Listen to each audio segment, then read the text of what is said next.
Vợ cả dùng đồ phế liệu đổi được một ít bánh quy, nhưng lại bị Soja ganh tị. Mụ ta cứ nghĩ cách giật lấy hộp bánh từ tay bà mẹ chồng. Hôm nay vợ cả chuẩn bị nấu cơm, cô ấy vào kho lấy ít khoai tây. Soja tuy có chút không vui, nhưng con mụ nghĩ rằng bà mẹ chồng sẽ lén đem phần cơm do vợ cả nấu đưa cho mụ ta ăn, nên mụ cũng không cản.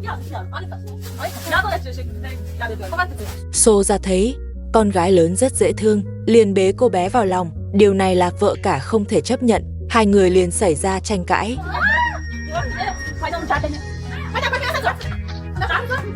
Soja nói kho là của riêng mụ ta, rồi đuổi vợ cả ra ngoài. Vợ cả thấy Soja lén dùng bình ga, liền cảnh báo việc này bị cấm và chuẩn bị tắt ga ngay. Soja vội vàng chạy tới xin xỏ, nói rằng thời tiết rất lạnh, mong vợ cả nương tay một chút. Vợ cả vốn rất hiểu chuyện nên cũng không chấp nữa.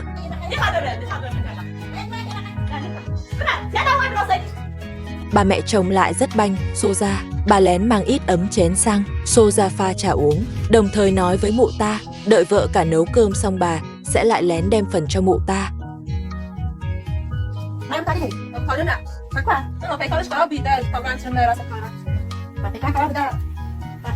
Thời tiết ở đây thật thất thường, vừa nãy còn nắng giờ đã đổ mưa nhẹ. Vợ cả đang rửa khoai tây trong bếp, xem ra khoai tây sẽ là món chính hôm nay. Soja bên này thì đang dọn kho, quét hết rác ra sân.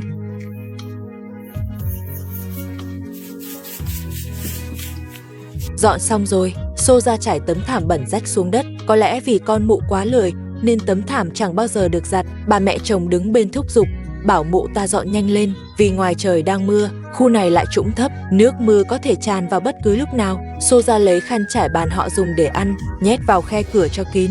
Dù sao mụ ta cũng chẳng dùng khăn đó để ăn trong phòng khách. Bà mẹ chồng đứng cạnh nói mụ ta vô ý thức, việc như vậy mà cũng làm cho được. Đang làm cái gì vậy hả?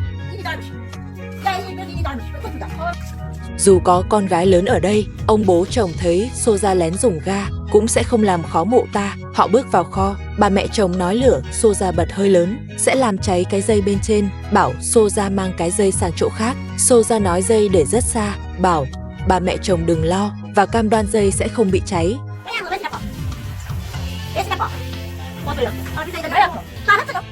Bà mẹ chồng nói chỉ cần rời dây sang góc bên cạnh là sẽ hết nguy cơ bị bén lửa. Soja vẫn khẳng định để đây cũng không nguy hiểm, nhưng bà mẹ chồng vẫn cứ lải nhải không dứt. Soja bực lên, mụ ta muốn cho bà mẹ chồng biết mặt, bỏ dây xuống liền đặt thẳng lên bếp lửa. Bà mẹ chồng vội chạy tới nhấc dây xuống, rồi lập tức mắng Soja một trận. Xem ra bà mẹ chồng rất dữ dằn, hai cô con dâu bà đều trị cho một lần, bà mới đúng là trụ cột trong nhà.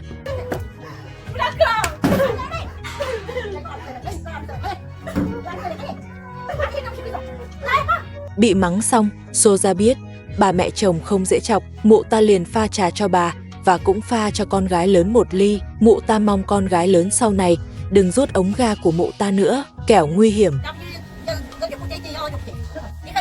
Bà mẹ chồng thấy Soja biết điều, lại muốn lập uy thêm lần nữa. Bà trách Soja không chịu nghe lời, rồi đổ ngay ly trà nóng lên mặt Soja. Soja bị bỏng, liền khóc lớn không ngừng.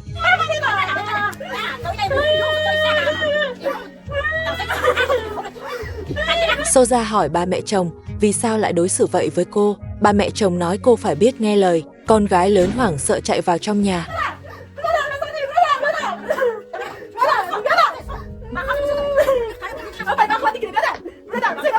Bà mẹ chồng nói với Soja nếu còn không nghe lời thì bà sẽ lấy lại bộ ấm chén đã mang cho. Soja liền giành lại của bà mẹ chồng và đưa tay ôm lấy bên má trái. Có vẻ như nửa mặt bên trái đã bị bỏng thật sự. Bà mẹ chồng không hề tỏ ra thương xót. Soja chỉ biết tủi thân mà bật khóc.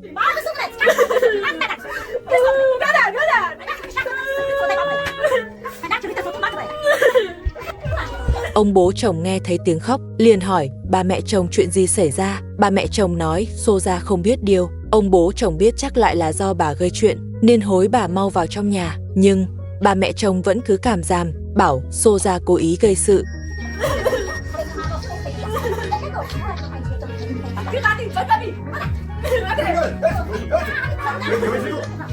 Ông bố chồng hỏi Soja chuyện gì đã xảy ra. Soja nói bà mẹ chồng đã đổ cả ly trà nóng lên mặt cô. Ông bố chồng hỏi bà mẹ chồng sao lại làm vậy. Bà mẹ chồng thản nhiên nói Soja không biết điều, rồi bà quay người bỏ đi. Ông bố chồng đứng đó sững sờ. Soja soi gương nhìn vết bỏng trên mặt. Cô bảo anh quay phim đừng quay nữa, vì mặt cô đau rát thật sự.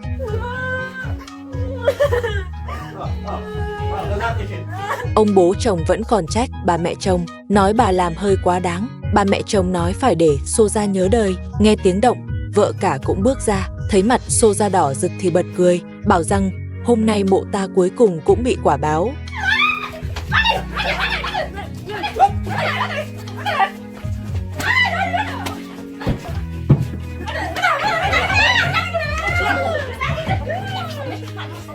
Hôm qua chúng ta đã nói đến việc Soja cố tình làm cháy cái dây, khiến bà mẹ chồng rất tức giận. Bà liền hất nước nóng vào mặt mụ ta.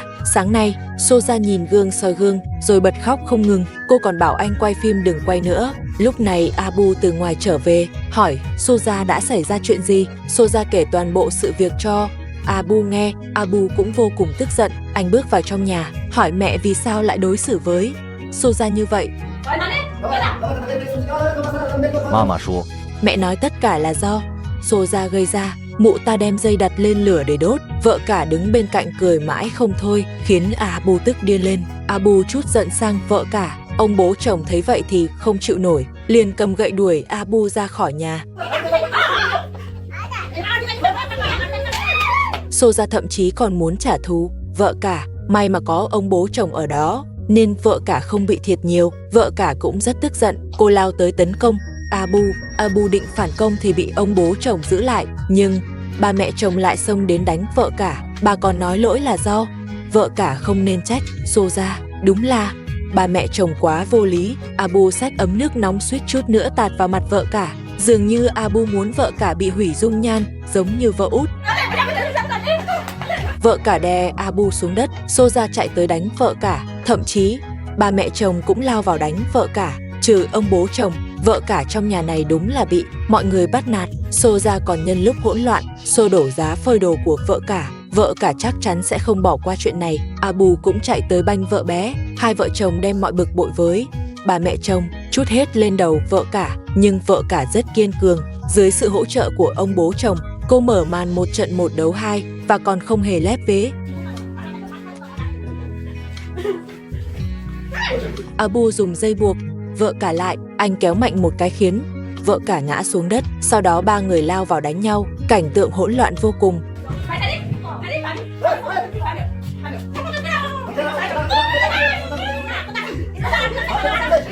Ông bố chồng thấy đánh nhau cũng đủ rồi, liền đuổi vợ chồng Abu vào trong kho. Abu đứng ngoài cửa kho, tỏ ý không phục. Anh nói, sao cứ đợi lúc anh không ở nhà là bắt nạt Soja. Ông bố chồng nói mặt của Soja không liên quan đến vợ cả, bảo anh đừng kiếm chuyện với vợ cả nữa, rồi kêu Soja đi dọn hết rác dưới đất.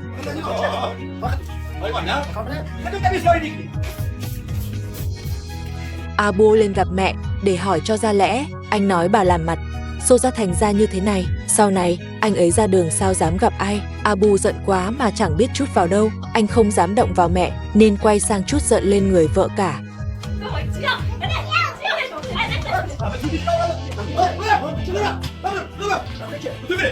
Ông bố chồng không cho họ lại gần căn nhà. Abu vẫy tay gọi vợ cả ra sân. Soja vẫn liên tục trách bà mẹ chồng, nói sau này cô biết phải làm sao để ra ngoài gặp người khác. Vợ cả trong nhà nghe vậy thì cười lén. Soja nhìn thấy liền tức sôi máu. Cả hai bắt đầu ném giày vào nhau.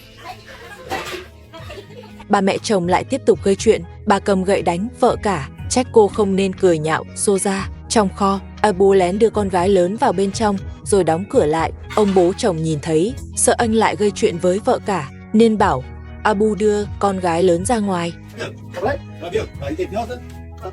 Mặt Soja vẫn đau rát. Mụ ta dùng tay quạt cho mát, rồi bảo anh quay phim đừng quay nữa và mở cửa đuổi anh quay phim ra ngoài. Ông bố chồng nói ông đã cố hết sức rồi. Vợ cả lại lấy lại tinh thần. Vợ cả và Soja bắt đầu cãi nhau, hai bên ném đồ qua lại. Ông bố chồng cũng mệt lả, nhưng ông vẫn phải giữ ổn định tình hình. Bà mẹ chồng cũng tham gia vào cuộc cãi vã. Abu thấy Soja bị thiệt, liền xông vào giúp mụ ta.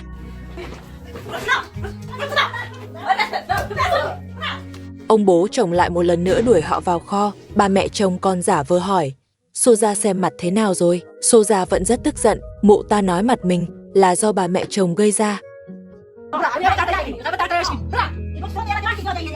Soja nhìn gương soi gương, bà mẹ chồng cảm thấy hơi áy náy, bà đưa cho mụ ta một hộp kem đánh răng để bôi lên.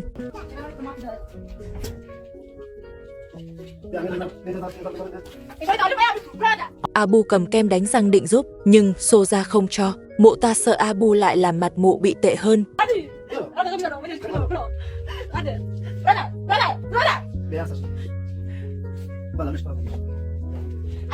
Soja thấy anh quay phim còn đứng đó, liền bảo anh ấy rời đi ngay, không được quay lại khoảnh khắc xấu hổ của mụ ta. Nhưng anh quay phim không để ý đến mụ ta và tiếp tục ghi hình.